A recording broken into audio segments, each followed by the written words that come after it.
সুপ্রিয় শিক্ষার্থীবৃন্দ, আজকে আমরা আলোচনা করব পদার্থবিজ্ঞান দ্বিতীয় পত্রের জ্যামিতিক আলোক বিজ্ঞান থেকে। জ্যামিতিক আলোক বিজ্ঞান থেকে আজকের আমাদের আলোচ্য সূচি হচ্ছে গাণিতিক সমস্যাগুলির সমাধান। তো তোমাদের কাছে জ্যামিতিক আলোক বিজ্ঞানের একটা শীট আমি তোমাদের গ্রুপে দিয়েছি, তোমরা ওটা প্রিন্ট করে নিলে তোমাদের জন্য সবচেয়ে সুবিধা হবে বাইরের দোকান থেকে। আমরা সমস্যাগুলোর জাস্ট একটা রূপ আমি তোমাদেরকে দেখাই দিব, যেহেতু আমরা বেসিক থিওরিগুলো আমরা পড়ছি, বেসিক থিওরি আমাদের জানা আছে, আমরা জাস্ট একটু দেখাই দিলে আমরা বলতে পারব। যেমন 100 সেন্টিমিটার ফোকাস দূরত্বের একটি লেন্স দিয়ে একজন ছাত্র 0.01 সেন্টিমিটার দৈর্ঘ্যের কণা পরীক্ষা করছিল। পরে সে একটি নলের এক প্রান্তে এই লেন্স ও অন্য প্রান্তে 60 সেন্টিমিটার ফোকাস দূরত্বের আর একটা লেন্স বসিয়ে সে আকাশ পর্যবেক্ষণ করল। এখন তোমাকে প্রথম বলছে গ নাম্বার বলছে একের ঘতে তোমাকে বলছে ছোট কণাগুলা কত বড় দেখছিল। তার মানে প্রথমে সে যে ছোটো কণাটা পরীক্ষা করেছিল সে পরীক্ষাটা কত বড় দেখছে, তার মানে আমাদেরকে কত বড় বললে, কতটুকু বিবর্ধিত বললে আমরা বিবর্ধন নির্ণয় করব। তো আমরা জানি যে কোনো সরল অনুবীক্ষণ যন্ত্রের বিবর্ধনের রাশিমালা আমরা পাইছিলাম, মনে আছে কিনা দেখো তোমাদের, আমরা গাণিতিক প্রতিবেদন যখন করছিলাম, বিবর্ধন m সমান 1 প্লাস ডি ডিভাইড বাই কত f। এখানে ডি হচ্ছে স্পষ্ট দর্শনের ন্যূনতম দূরত্ব, ডি সমান স্পষ্ট দর্শনের ন্যূনতম দূরত্ব সমান কত দিছে আমাদেরকে, ডি। এটা না বললেও আমরা জানি এটার মান হচ্ছে 25 সেন্টিমিটার। স্পষ্ট দর্শনের ন্যূনতম দূরত্ব হচ্ছে কত, 25 সেন্টিমিটার। এরপর এফ হচ্ছে আমাদের লেন্সের ফোকাস দূরত্ব, যে লেন্সের ফোকাস দূরত্ব তোমাকে কত দিয়েছিল দেখো, 100 সেন্টিমিটার ফোকাস দূরত্বের একটা লেন্স, তাহলে এফ সমান তোমাকে দিছে 100 সেন্টিমিটার।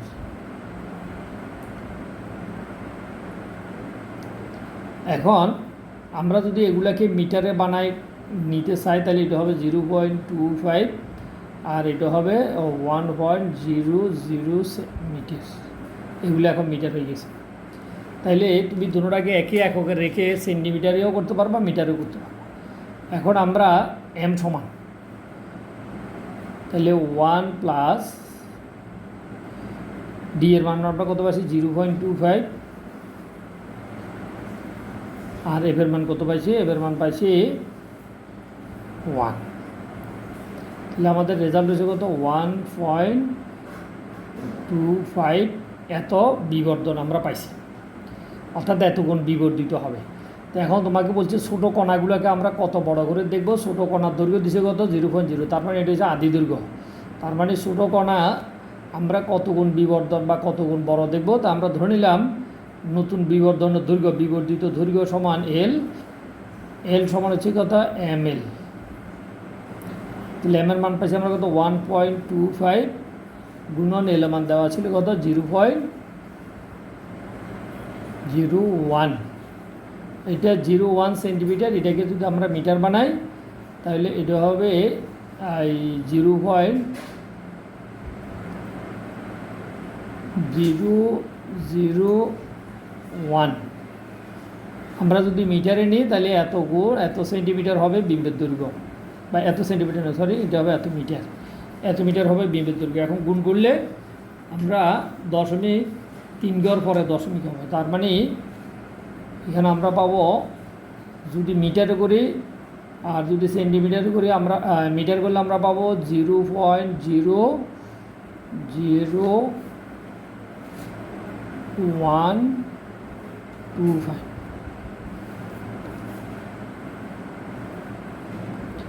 এত মিটার।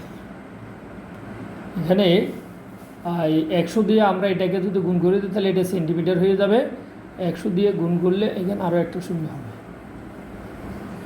100 দিয়ে যদি গুণ করি এটা আমাদের মিটার, আমরা যদি সেন্টিমিটার নিতে চাই এটা হবে 0.0125 এত সেন্টিমিটার। তার মানে সে লক্ষ্যবস্তু যেটা দৈর্ঘ্য 0.01 সেন্টিমিটার ছিল সেটাকে সে 0.0125 সেন্টিমিটার বড় দেখবে। তার মানে এটি হচ্ছে আমাদের ছোটো কণাকে সে কত গুণ বড় দেখবে, ছোটো কণাকে সে এতটুকু বড় দেখবে। এটি হচ্ছে প্রথম অঙ্কটা গাণিতিক সমস্যা। এরপর দেখো 2 নম্বরে তোমার দেওয়া আছে 1-এর ঘতে দিয়েছে কি, দেখো ঘতে কী করতে হয়েছে একটু প্রশ্ন পড়ো।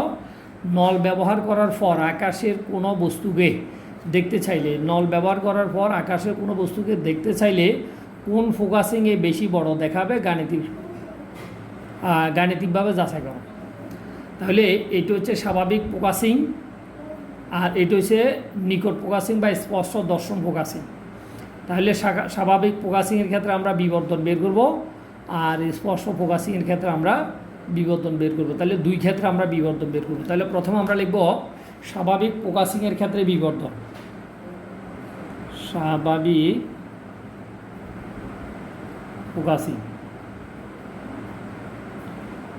ফোকাসিং এর ক্ষেত্রে বিবর্তন।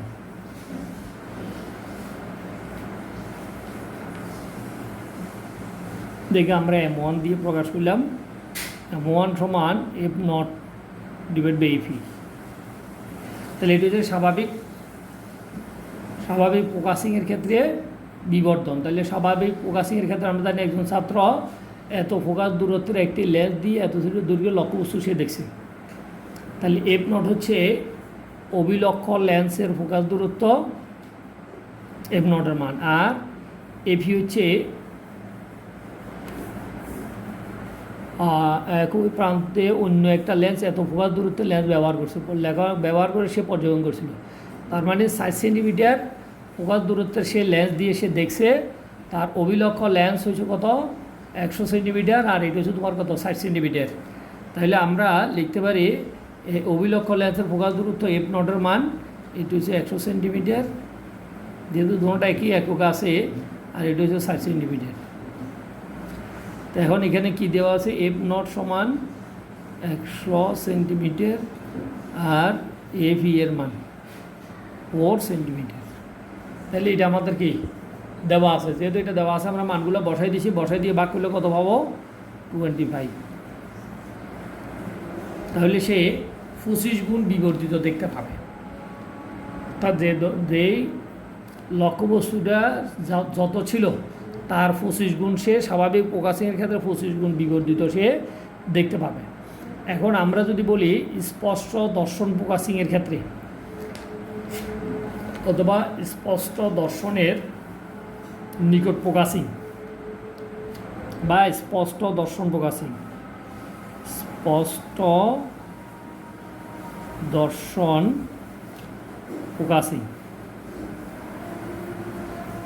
ফোকাসিং এর ক্ষেত্রে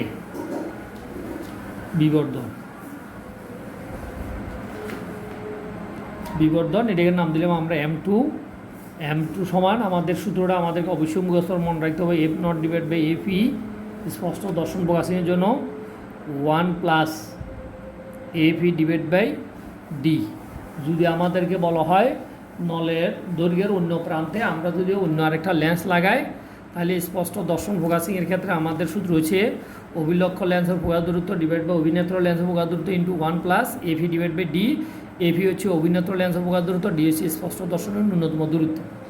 দেখো মানগুলো যেহেতু সবগুলো একই একক আছে, আমরা চাইলে এগুলো বসাই দিতে পারি। এটা হচ্ছে 100 সেন্টিমিটার, আর এটা হচ্ছে তোমার কত 4 সেন্টিমিটার, তারপরে তো 1 প্লাস DFE সমান হচ্ছে 4, আর এটা হচ্ছে তোমার কত 100 না সরি 25 স্পষ্ট দর্শনের ন্যূনতম দূরত্ব। এটা হচ্ছে আমাদের এখানে আমরা পাঁচটা সাইড নোটে লিখব F0 সমান আমাদের ছিল কত 100 সেন্টিমিটার, তারপর FE সমান আমাদের ছিল কত 4 সেন্টিমিটার, তারপর দিয়ে D স্পষ্ট দর্শনের ন্যূনতম দূরত্ব ছিল 25 সেন্টিমিটার। তাহলে এগুলো আমাদের কি দেওয়া আছে, আমরা এগুলো মানগুলো বসে দিয়েছি। এখন ক্যালকুলেশন করে পুরোটা যদি হিসেব করে আমরা পাবো, তোমরা ক্যালকুলেটর হিসেব করবো পাবা 29। তাহলে এখন তোমার প্রশ্ন বলছে নল ব্যবহার করার পর, অর্থাৎ নল ব্যবহার করার আগে আমরা পাচ্ছি 25, নল ব্যবহার করার পরে আমরা পাচ্ছি 29। তাহলে এখন তোমার বলছে কোন ফোকাসিংয়ে বেশি বড় দেখাবে। তাহলে আমরা বলবো যে নিকট ফোকাসিংয়ের ক্ষেত্রে এটাকে বড় দেখাবে। তার মানে M2 গ্রেটার দেন, আমরা লিখতে পারি M2 গ্রেটার দেন M1 লিখবো, যেহেতু আমরা জানি যে নিকট ফোকাসিংয়ের ক্ষেত্রে বিবর্তনটা বড়, তাহলে অতএব নিকট ফোকাসিংয়ের ক্ষেত্রে লক্ষ্যবস্তুটাকে বড় দেখাবে। ধন্যবাদ সবাইকে, খোদা হাফেজ।